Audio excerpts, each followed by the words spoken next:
order. I will call our regular meeting of Thursday, April 8th back to order.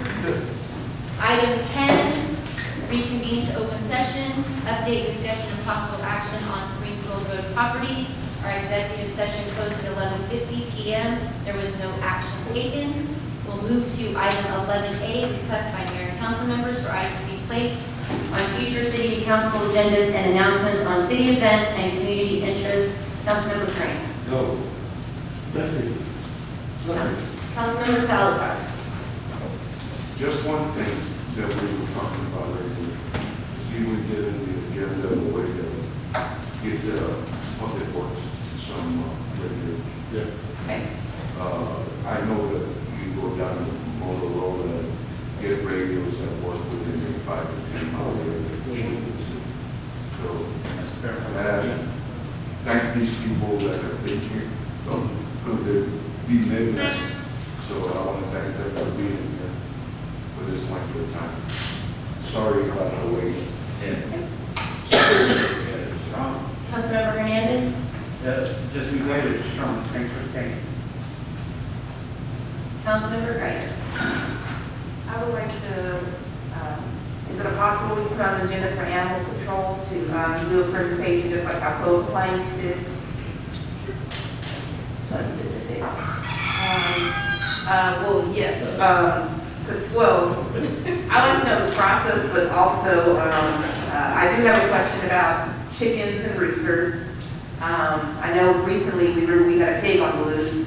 So I just have a question about like certain animals,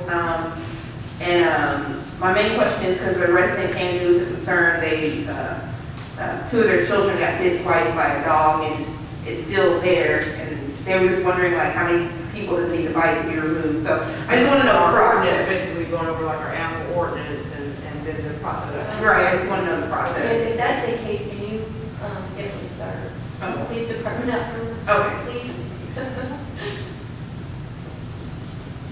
Oh, yes, I'm sorry. That's No, it. Yes. Councilmember Martin. I have nothing.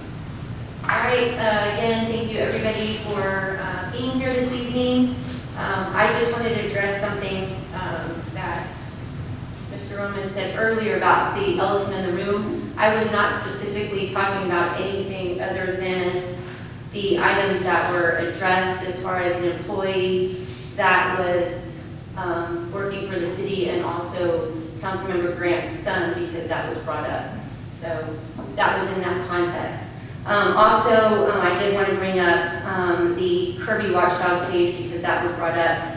I too was on that page as far as being mentioned. However, I can guarantee you that the current Kirby community page, the Facebook page, is way more toxic than that that website that was set up, because it is way more visited and there was way more leeway to say whatever you want to on that page.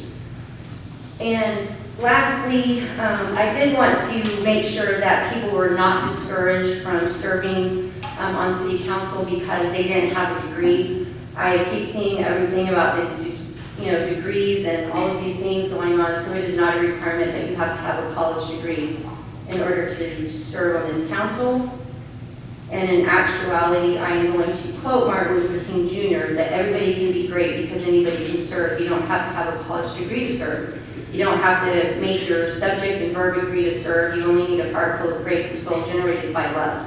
The only reason I say that is because we're sitting here talking about people being discouraged to be on volunteer groups and what have you. I also want people to know you do not have to have a college degree in order to serve on the city council. Everybody should be able to serve regardless of what their education background is, because having a degree does not equate to intelligence. So also the Kirby Senior Center is selling baskets. They're raffling Mother's Day baskets, so if you're interested in that, it's $2 for a raffle ticket.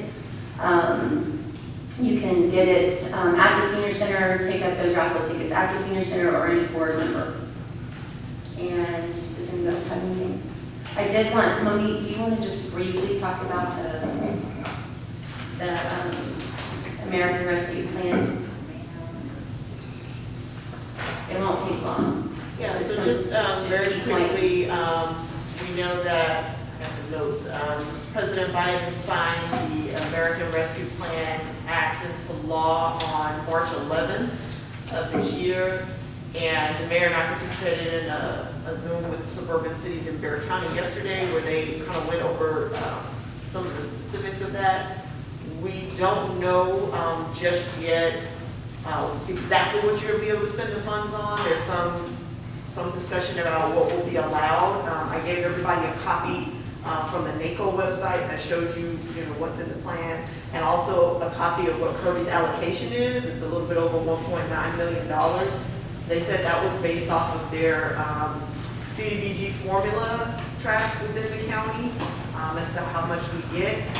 We will get half of the monies 60 days after it was signed. So by May 11th, we anticipate that we will have the first half.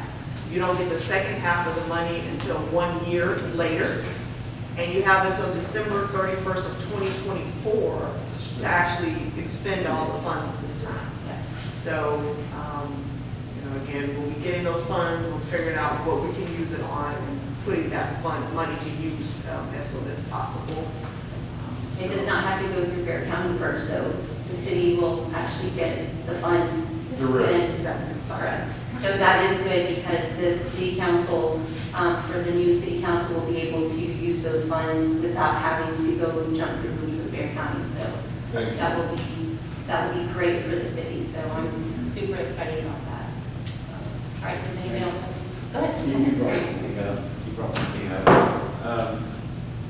At one point, when I started sitting here with these meetings and stuff, not here in City Council here, but just up there, there was a thing brought up about volunteerism and background checks, was it? Correct. Was that just kind of a requirement that came up, or? No, it never went anywhere. It was a discussion a million times and we never acted on it. Okay, There's never a problem. all right, yes, I'm hoping we can do stuff, whether I'm here or not, to the other city financially, you know, like park stuff. Okay. The whole thing, I never was here for that, but I hope we can start getting some volunteers to do some stuff. Without the hassle of that issue. And that's all I want to say. Councilmember Greiner. Yes, ma'am. Just real quick, today I noticed that there was some comments, I was looking at social media, and there was some comments about the COVID vaccine. People were saying that they were told that they had to pay for it. So I just want to make it clear to just make a statement that no place should be charging you to get the COVID vaccine. You don't need insurance to get the COVID vaccine. And again, I just want to repeat that. If you do go to a place and for some reason they're trying to charge you, you need to report that because the COVID vaccine is free. That's all.